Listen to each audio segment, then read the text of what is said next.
Tent नहीं दिखेगा। अब मैं करूं क्या? बोर्ड एक से है,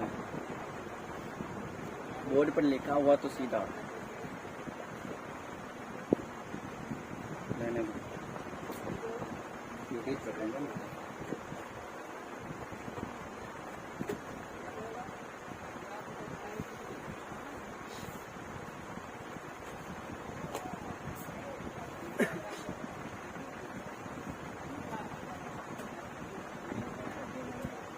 स्टार्ट करें।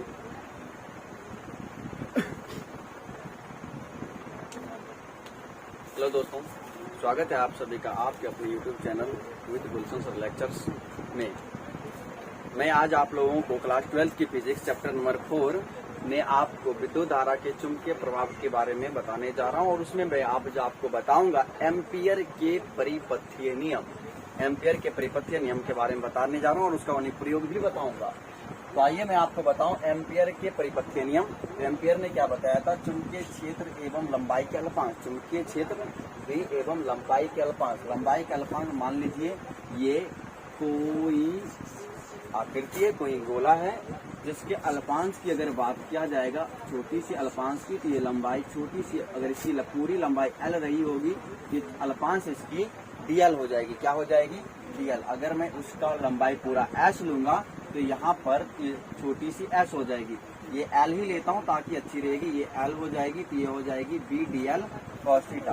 ध्यान देना। तो चुंबकीय क्षेत्र एवं लंबाई के अल्पांश, चुंबकीय क्षेत्र एवं लंबाई के अल्पांश के अदिश गुणनफल, अदिश गुणनफल के समाकलन को बोलते हैं चुंबकीय रेखा समाकलन या फिर चुंबकीय क्षेत्र रेखा समाकलन। अर्थात ये रहा अदिश गुणनफल और ये होती है, मैं आपको बता दूं क्लास 11 का ये कॉन्सेप्ट है कि vector A dot vector B, अर्थात ये हो जाती है अदिश गुणनफल। डॉट प्रोडक्ट अदिश गुणनफल होती है, ये होती है ए बी कॉस थीटा। अगर यही रहता vector A cross vector B, ये हो जाती ए बी साइन थीटा, ये हो जाती ए बी साइन थीटा। लेकिन हम ले रहे हैं अदिश गुणनफल, तो ये हो जाएगा ए बी कॉस थीटा। तो इसने जो बोला था, ये बोला था अदिश गुणनफल होती है चुंबकीय क्षेत्र रेखा समाकलन। क्या बोला? चुंबकीय क्षेत्र रेखा समाकलन जो होता है वो चुंबकीय क्षेत्र एवं लंबाई के अल्पांश का अदिश गुणनफल होती है। ये हो जाएगा आपका, हो जाएगा ये B D L cos theta. जब आप इसे तोड़िएगा, हमें पता है कि अभी आपको समझ में नहीं आ रहा होगा, आप पूरा लास्ट तक बने रहिए, पूरा वीडियो देख लीजिए, आपको अंत तक टोटल क्लियर हो जाएगा, क्रिस्टल क्लियर हो जाएगा। एम्पियर के अनुसार किसी बंद पथ जैसे गॉस ने लिया था एक बंद आकृति, यहाँ पर वही आकृति पथ बोलिए या फिर पास बोल सकते हैं उसे। तो एम्पियर के अनुसार किसी बंद पथ के चुंबकीय क्षेत्र रेखा समाकलन का मान, चुंबकीय क्षेत्र रेखा समाकलन का मान, उसमें जो उसकी निर्वात की चुंबकशीलता होगी, निर्वात की चुंबकशीलता एवं उस बंद पथ से गुजरने वाली विद्युत धारा के बीजगणितीय योग के गुणनफल के बराबर होता है। जैसे याद रखिए, ध्यान देना, मैंने क्या बोला, यहाँ पर ये कोई तार है, ये कोई तार है, इस तरह से आ रही है, ये कोई तार है, ध्यान दीजिएगा, कोई चालक पदार्थ है, सीधी लंबाई का ये कोई चालक पदार्थ है। इससे क्या हो रही है? धारा आई एम्पियर की I1 धारा आ रही है और इससे कौन सी धारा I2 धारा आ रही है और इससे I3 धारा जा रही है और इससे I4 धारा आ रही थी। एम्पियर ने क्या किया? एक पास लिया, ये जो आपको दिख रहा है ये पात्र, ये कौन सा पात्र हो जाएगा? पास हो जाएगा। क्या हो जाएगा? पास हो गया। और उस पास से उसने कई वायर को, कई चालक पदार्थ को गुजारा।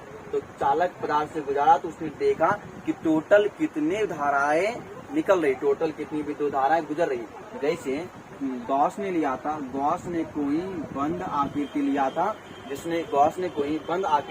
जिसे गॉसीय आकृति कहा गया था। कौन सी आकृति? गॉसीय आकृति कहा गया था। अब गॉस ने क्या बोला था? इस बंद आकृति से, बंद पृष्ठ से गुजरने वाली विद्युत बल रेखा या फिर विद्युत क्षेत्र की संख्या को ही क्या बोलते हैं? फ्लक्स बोलते हैं। क्या बोलते हैं? विद्युत फ्लक्स बोलते हैं। उसने बोला कि उसने क्या किया था, इसका योग क्या था, और वो क्या आया था, एप्सिलॉन क्यू आया था। एप्सिलॉन क्यू, ये sigma Q by epsilon naught, ये किसका नियम है, phi equal to sigma Q by epsilon naught. ये गॉस का नियम, गॉस के नियम से phi equal to sigma Q by epsilon naught. ये क्यू होती है क्या, ये क्यू क्या होती है, इस गॉसीय पृष्ठ में उपस्थित आवेशों का योग। सिग्मा क्यू का मतलब इस गॉसीय पृष्ठ में उपस्थित आवेशों का योग। याद रखिएगा, आवेशों का योग। तो एक बात ये उसने क्या बताया था, चुंबकीय क्षेत्र एवं लंबाई के अल्पांश। तो ये जो चालक पदार्थ इस पास से होकर के गुजर रही है, ये जो चालक पदार्थ इस पास से होकर के गुजर रही, तो इसके चारों ओर चुंबकीय क्षेत्र उत्पन्न करेगा। इसके चारों ओर क्या उत्पन्न करेगा, चुंबकीय क्षेत्र उत्पन्न करेगा। तो उसने बोला कि ये जो चुंबकीय क्षेत्र होगा, क्या होगा, चुंबकीय क्षेत्र का अदिश गुणन, चुंबकीय क्षेत्र एवं लंबाई, ये जो पास होगा, इस पास के लंबाई इसकी क्या होगी, एल, इसकी लंबाई क्या होगी, एल। और इस लंबाई छोटी सी अल्पांश बोले तो अल्पांश क्या होती है, डीएल। अल्पांश क्या लेते हैं, डीएल। लंबाई के अल्पांश, लंबाई अल्पांश क्या होती है, डीएल। क्या होती है, डीएल। लंबाई के अल्पांश के अदिश गुणनफल को बोलते हैं, क्या बोलते हैं, चुंबकीय क्षेत्र रेखा समाकलन। कौन सा समाकलन बोलते हैं, चुंबकीय क्षेत्र रेखा समाकलन। ये हो जाएगा चुंबकीय क्षेत्र रेखा समाकलन। और उसने बताया था क्या, चुंबकीय क्षेत्र के रेखा समाकलन का जो मान होता है निर्वात की चुंबकशीलता, इसमें जो चालक पदार्थ गुजर रही है, तो इसकी जो निर्वात की जो चुंबकशीलता होगी, जैसे इसने लिया था निर्वात की विद्युतशीलता जो एप्सिलॉन नोट होती है, तो चुंबकीय क्षेत्र में क्या होगी, निर्वात की चुंबकशीलता। और निर्वात की चुंबकशीलता होती है म्यू नोट। क्या होती है, म्यू नोट। तो निर्वात की चुंबकशीलता एवं उस बंद परिपथ, एवं उस, ये जो बंद परिपथ है ना, इस बंद परिपथ से गुजरने वाली विद्युत धारा, ध्यान देना, निर्वात की चुंबकशीलता म्यू नोट एवं इस बंद पृष्ठ से गुजरने वाली विद्युत धाराओं का योग, ये योग क्या हो जाएगी, ध्यान देना, बीजगणितीय योग। कौन सा योग, बीजगणितीय योग। ये कौन सा, I1 प्लस I2 प्लस नहीं, ये उधर जा रही थी, घट जाएगी, विपरीत दिशा में आ जा रही है, ये माइनस का I3 और प्लस का I4। बीजगणितीय योग का गुणनफल, बीजगणितीय योग का गुणनफल, अर्थात इन सब को जोड़िएगा तो आपको क्या मिलेगा, विद्युत धाराओं का योग, विद्युत धाराओं का योग। ये आप इसको ऐसे लिखिएगा, म्यू नोट सिग्मा आई। क्या लिखिएगा, म्यू नोट सिग्मा आई। ये हो जाएगा म्यू नोट सिग्मा आई, अर्थात ये क्या, इसको क्या बोलिएगा, धाराओं का योग। किसकी योग, धाराओं के योग। इसने जैसे बोला था कि किसी बंद पृष्ठ से, किसी बंद पथ या पृष्ठ से गुजरने वाली क्षेत्र रेखा, बंद पृष्ठ से चुंबकीय क्षेत्र रेखा समाकलन का जो मान होगा, वो निर्वात की चुंबकशीलता म्यू नोट, निर्वात की चुंबकशीलता म्यू नोट एवं धाराओं का योग, जिसे हम सिग्मा आई बोलते हैं, धाराओं का योग सिग्मा आई, यहाँ पर लिखा भी गया है, एवं उस बंद पृष्ठ से गुजरने वाली विद्युत धारा के बीजगणितीय योग। कौन सा योग, बीजगणितीय योग के गुणनफल, बीजगणितीय योग के गुणनफल के बराबर होता है। ये आपका चुंबकीय क्षेत्र रेखा समाकलन। कौन सी है ये, चुंबकीय क्षेत्र रेखा समाकलन। और ये किसके बराबर होगा, तो ध्यान देना, म्यू नोट सिग्मा आई के बराबर होगा। क्या इतनी बातें समझ में आया? ये हो जाएगा आपके लिए, ये आएगा, इसको आप बोल सकते हैं VDL cos थीटा। कौन सा थीटा, VDL cos थीटा, क्योंकि अदिश गुणनफल का जो फॉर्मूला आती है वो होती है VDL cos थीटा। ये हो जाएगी। और ध्यान दीजिएगा, इतना हो गया, ये किसके बराबर आ जाएगा, म्यू नोट सिग्मा आई के बराबर, म्यू नोट सिग्मा आई। ध्यान रखिएगा, ये किसके बराबर होगा, म्यू नोट सिग्मा आई के बराबर होगा। ये था चुंबकीय क्षेत्र रेखा समाकलन का मान, चुंबकीय क्षेत्र रेखा समाकलन का मान। इस मान को आप लोग याद रखिएगा। ये है एम्पियर का परिपथीय नियम। और उसने, एम्पियर ने कौन सा नियम दिया था, चुंबकीय क्षेत्र रेखा समाकलन का नियम दिया था। और इस नियम के द्वारा आप लोग इसे ध्यान रखिएगा।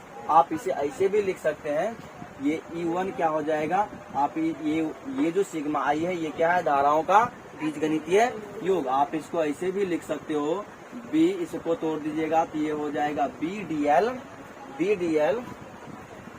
BDL cos theta equal to mu naught into I1 plus बोलना I2 प्लस I प्लस नहीं होगा, I3 ऊपर जा रही है, धारा के विपरीत दिशा में जा रही है, तो ये घटेगा और ये जुटेगा, तो ये हो जाएगा I3 माइनस में, और I4 नीचे ही आ रही है ना, तो ये हो जाएगा प्लस में I4, ये जुट जाएगा।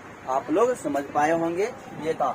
एक बार फिर से चुंबकीय क्षेत्र लंबाई, इस पूरे लंबाई के अल्पांश एवं चुंबकीय क्षेत्र के अदिश गुणनफल, चुंबकीय क्षेत्र के अदिश गुणनफल के समाकलन को बोलते हैं चुंबकीय क्षेत्र रेखा समाकलन। चुंबकीय क्षेत्र रेखा समाकलन बोलते हैं। ये हो गया आपका चुंबकीय क्षेत्र रेखा समाकलन। इसको जब मैंने तोड़ा तो ये टूटा BDL cos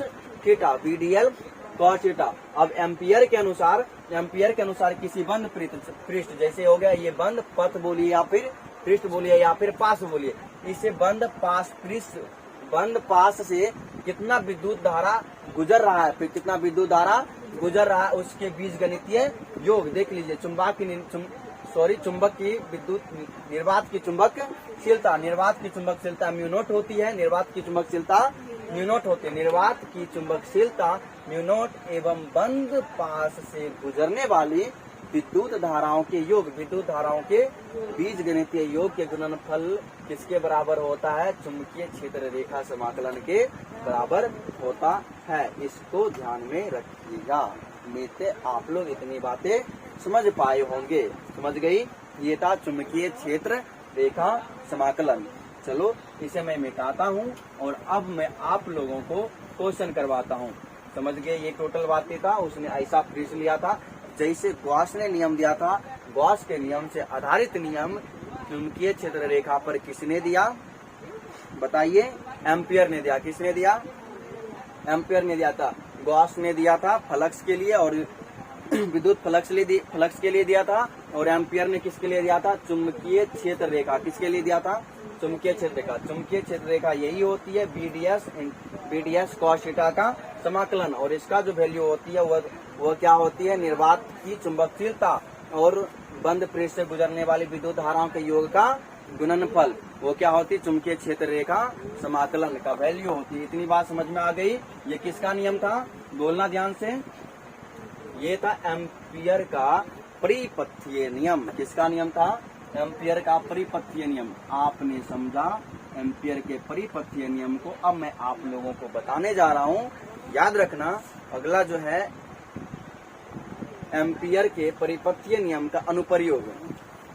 लिख लो, क्वेश्चन होगा एम्पियर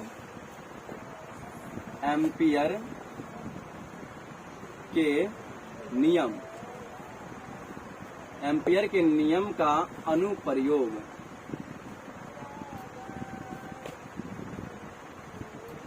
क्या बता रहा हूं? एम्पियर के नियम का अनुप्रयोग। ये रहा एम्पियर के नियम का अनुप्रयोग। टोटल बच्चे ध्यान में रखना, क्या मैं बताने जा रहा हूँ? एम्पियर के नियम का अनुप्रयोग। क्वेश्चन यहाँ से है, इस क्वेश्चन को लिख लेना। वेरी वेरी इंपोर्टेंट क्वेश्चन है ये। सीधे लिख लो तो क्वेश्चन है सीधे लंबे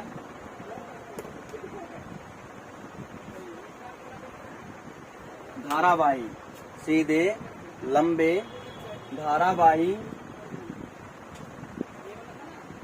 चालक, सीधे लंबे धारावाही चालक के कारण, सीधे लंबे धारावाही चालक के कारण, सीधे लंबे धारावाही चालक के कारण चुंबकीय क्षेत्र के कारण चुंबकीय क्षेत्र की तीव्रता, चुंबकीय क्षेत्र की तीव्रता, क्षेत्र की तीव्रता का मान ज्ञात करें। ये रहा, क्या करनी है, चुंबकीय क्षेत्र की तीव्रता का मान ज्ञात करनी है। सीधे लंबे धारावाही, सीधे लंबे धारावाही चालक के कारण चुंबकीय क्षेत्र की तीव्रता का मान ज्ञात करनी है। तो समझ लो, एक सीधा सा लंबा सा कोई चालक पदार्थ लेनी है जिससे I एम्पियर की धारा प्रवाहित होगी। ये रहा, ये सीधे लंबे धारावाही चालक तार है और इस चालक तार से R दूरी पर, कितनी दूरी पर, R दूरी पर कोई बिंदु P है। कोई बिंदु क्या है, P है, और इसी बिंदु P पर हमें चुंबकीय क्षेत्र की तीव्रता का मान ज्ञात करनी है। क्या ज्ञात करनी है, मान ज्ञात करनी है। सुनना ध्यान से, इसने क्या बोला था, क्वेश्चन ने बोला कि सीधे लंबे, सीधा और लंबा चालक के कारण, चालक पदार्थ, ये चालक पदार्थ हो गया, चालक के कारण चुंबकीय क्षेत्र की तीव्रता की मान ज्ञात करनी है। तो इसके कारण चुंबकीय क्षेत्र की तीव्रता का मान क्या करनी है, ज्ञात करनी। मान लीजिए चुंबकीय क्षेत्र तो तब उत्पन्न होगा जब इस चालक पदार्थ से होकर धारा का प्रवाह होगा। क्या होगा, धारा की प्रवाह होगा। तो ये तब जाकर होगा चुंबकीय क्षेत्र की उत्पत्ति। चुंबकीय क्षेत्र की उत्पत्ति तब होगा जब इस चालक से होकर के धारा की प्रवाह होगी। अब ध्यान से सुनना, इससे I एम्पियर की धारा प्रवाहित हो रही। कितने एम्पियर की, I एम्पियर की धारा प्रवाहित हो रही है। तो एम्पियर ने क्या किया था, एक बंद पृष्ठ लिया था। क्या लिया था, बंद पृष्ठ लिया था, जो इस प्रकार से होगा। ध्यान से सुनो,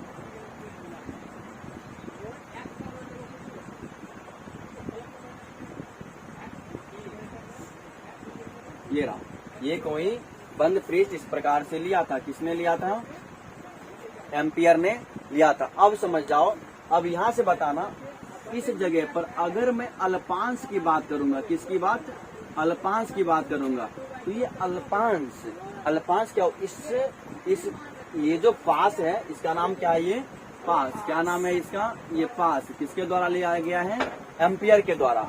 इस पूरे पास की लंबाई कितनी होगी, बोलना, इस पूरे पास की लंबाई क्या होगी, L। इस पूरे पास की लंबाई होगी L, और पूरे पास की अगर लंबाई L है, और अगर मैं तुम लोगों से पूछूं जरा बताना इस अल्पांश की लंबाई क्या होगी, तो DL, अल्पांश की लंबाई क्या होगी, DL। इतनी बातें समझ में आया। अब ध्यान देना, मैं बताना ये चाह रहा हूँ कि इसमें चुंबकीय क्षेत्र का दिशा किधर होगा। तो एक काम करना, चुंबकीय क्षेत्र का दिशा कैसे ज्ञात किया जाता है, तो जिधर विद्युत धारा गुजर रही है उधर अपने हाथ की अंगूठे रखना है। क्या रखनी है, अंगूठे। मान लो विद्युत धारा ऊपर जा रही, किधर जा रही है, ऊपर जा रही, तो क्या करनी है, जैसे ये विद्युत धारा ऊपर जा रही है स्केच के जैसा, तो आप क्या करोगे, अंगूठे को इसके साथ रखोगी, अंगूठे को उसके साथ रखोगी, और जिधर धारा गुजर रही उधर की ओर अपने हाथ को मोड़ोगे, ऐसे। जैसे ध्यान देना, तो यहाँ पर चुंबकीय क्षेत्र की दिशा किधर होगी, जिधर ले रहे हैं, क्या, जिधर क्या ले रहे हैं, बोलना, ये चुंबकीय क्षेत्र अल्पांश लिया इधर और चुंबकीय क्षेत्र पे गया इधर। ध्यान देना, किधर गया, इस डायरेक्शन में, इसी डायरेक्शन में चुंबकीय क्षेत्र पे गया। तो यहाँ पर जिधर अल्पांश जा रही है उधर ही चुंबकीय क्षेत्र भी जा रही है। इस जगह पर जो एंगल बनेगा, थीटा बनेगा, वह कितने का बनेगा, 0 डिग्री का। कितने का बनेगा, 0 डिग्री का। और इसलिए कि अगर एक ही रेखा पर, इस रेखा पर कोई दूसरी रेखा आकर गुजर जाए तो एंगल थीटा कितने का बनेगा, 0 डिग्री का बनेगा। अर्थात अल्पांश उधर है, अल्पांश उधर जा रही है, तो चुंबकीय क्षेत्र रेखा भी उधर ही जा रही है, तो दोनों के बीच जो थीटा बनेगा वह कितना बनेगा, 0 डिग्री का बनेगा। यहाँ पर थीटा बन जाएगा 0 डिग्री। कितना बनेगा, एंगल बन गया 0 डिग्री का। इतनी बातें समझ में आया, आ गया। चलो अब किसके नियम का उपयोग करना है, एम्पियर के नियम का उपयोग करना है। तो याद रखना, फ्रॉम, सॉल्यूशन दे रहा हूं अब, फ्रॉम, ये फिगर बनानी है आप लोगों को, फ्रॉम एम्पियर्स लॉ। एम्पियर के नियम से, किसके नियम से, एम्पियर के नियम से। एम्पियर का नियम क्या था, चुंबकीय क्षेत्र रेखा समाकलन, चुंबकीय क्षेत्र रेखा समाकलन वो क्या थी, BDL cos थीटा। चुंबकीय क्षेत्र रेखा समाकलन BDL cos थीटा। बराबर में ये आया था BDL cos थीटा बराबर में क्या आया था, म्यू नोट सिग्मा आई। क्या आया था, म्यू नोट सिग्मा आई, ये आया था। अब ये सिग्मा आई क्या होती है, तो पास से गुजरने वाली कुल विद्युत धारा, पास से गुजरने वाली कुल विद्युत धारा अर्थात विद्युत धाराओं के योग। इससे टोटल कितनी विद्युत धारा गुजर रही, तो आई कितना गुजर रही है, आई। तो यहाँ पर बताओ सिग्मा आई इक्वल टू क्या हो जाएगी, आई। सिग्मा आई इक्वल टू क्या हो जाएगी, आई। तो इसके स्थान पर क्या रख देंगे, आई रख देंगे, बाकी सब तो वही रह जाएगी। ये बी चुंबकीय क्षेत्र है, उठ करके बाहर आ जाएगा, यहाँ पर रख लो, ये रह जाएगा, इंटीग्रेशन का चिन्ह रहेगा, B D L cos theta का वैल्यू कितना आ जाएगा, 0 डिग्री। थीटा का वैल्यू आ गया 0 डिग्री बराबर म्यू नोट आई। क्या हो जाएगा, म्यू नोट आई हो जाएगा। ये इतना हो गया B D L cos 0 degree mu naught I, इतना हो गया। अब थीटा का वैल्यू 0 डिग्री रख ही दिया। एक बात याद रखना, क्या कॉस 0 डिग्री का जो वैल्यू होता है वह होता है 1। कितना होता है बच्चों, 1। कॉस 0 डिग्री का वैल्यू कितनी होती है, 1 होती है। यहाँ पर रख लीजिए, ये हो जाएगा, ये चुंबकीय क्षेत्र रेखा समाकलन B D L cos 0 degree का वैल्यू कितना हो जाएगा, 1 हो जाएगा, बराबर में म्यू नोट आई। क्या हो जाएगा, म्यू नोट आई। अब एक बात बताओ, क्या यहाँ पर जो चुंबकीय क्षेत्र है, क्या ये चुंबकीय क्षेत्र, ये इसके लिए कांस्टेंट हो जाएगा, उठ करके बाहर आ जाएगा। ये हो जाएगा बी इंटीग्रेशन क्या बच जाएगा, DL। क्या बच गया, DL। और बराबर में क्या बच जाएगा, म्यू नोट आई। क्या बच गया, म्यू नोट आई। अब इसका करना पड़ेगा समाकलन। क्या करना पड़ेगा, समाकलन। तो समाकलन जब करोगे तो समाकलन के द्वारा क्या मिलेगा, ध्यान देना, ये अल्पांश है और अल्पांश का करेंगे समाकलन। और ये जो पूरा पास है वो पास कैसा है, वृत्ताकार। ये पास कैसा है, वृत्ताकार। कैसा पास है बोलना, वृत्ताकार। तो अगर मैं बताऊं इस वृत्ताकार का अल्पांश मुझे पता है, वो अल्पांश कितनी है, L। अल्पांश कितनी है, L, छोटी सी L, DL है। अगर इस छोटे छोटे लंबाई को जोड़ते जाएंगे तो ये पूरा वृत्ताकार लंबाई, वृत्ताकार का क्या पता चल जाएगा, लंबाई पता चल जाएगा। अर्थात इस पूरे वृत्त का पैरामीटर परिधि निकल आएगा। क्या निकल आएगा, पैरामीटर निकल आएगा। समाकलन का यही अर्थ होता है। क्या अगर आपको अल्पांश पता है, उसका समाकलन कीजिएगा तो उस पूरे का लंबाई निकल के आ जाएगा। अगर किसी बड़े क्षेत्र का छोटा सा क्षेत्र पता है तो आप उसका इंटीग्रेशन कर लीजिए तो पूरा सा क्षेत्र का क्षेत्रफल निकलेगा। तो ये बताओ, ये तो पूरा वृत्ताकार है, अगर छोटे छोटे लंबाई को जोड़ेंगे तो ये पूरा बाउंड्री का लंबाई आ जाएगा, पूरे बाउंड्री का लंबाई आ जाएगा। और ये जो बाउंड्री का लंबाई होगा वह होगा इसका पैरामीटर। और बताओ तो ये क्या आ जाएगा, वृत्त का जो परिधि आती है वह क्या आती है, यहाँ पर लिख देता हूँ, चूंकि इंटीग्रेशन DL इक्वल टू क्या आ जाएगा, 2 पाई R। क्या आ जाएगा, 2 पाई R। इसके स्थान पर ये क्या आ जाएगा बोलना, B इंटू 2 पाई R बराबर म्यू नोट आई, बराबर म्यू नोट आई। एक बात बताओ, ये 2 पाई R इधर मल्टीपल में है, उधर जाएगी तो डिवाइड में हो जाएगी, तब B निकल कर आएगा म्यू नोट आई। क्या निकल कर आएगा, म्यू नोट आई बाय 2 पाई R। ये आपको क्या मिल गया, चुंबकीय क्षेत्र की तीव्रता। किसके कारण, एम्पियर नियम के अनुप्रयोग से क्या मिल गया आपको, चुंबकीय क्षेत्र की तीव्रता सीधे लंबे धारावाही चालक पदार्थ के कारण। चुंबकीय क्षेत्र की तीव्रता क्या होती है, B equal to mu naught I divided by 2 pi R। उम्मीद करता हूँ आप लोग इसे समझ पाए होंगे। समझ गए, ठीक है, बहुत अच्छा, फैंटेस्टिक, अच्छा लगा। आप लोग हमारे साथ लास्ट तक जुड़े रहे। अगर आपको समझ में आया हो तो लाइक जरूर करें और चैनल को आगे से आगे शेयर करें। और वीडियो पसंद आया हो तो कमेंट करें, ताकि मैं इस तरह के वीडियो आप लोगों के लिए रेगुलर डालता रहूंगा। आज के लिए बस इतना ही, मिलते हैं फिर नेक्स्ट वीडियो के साथ। जय हिंद।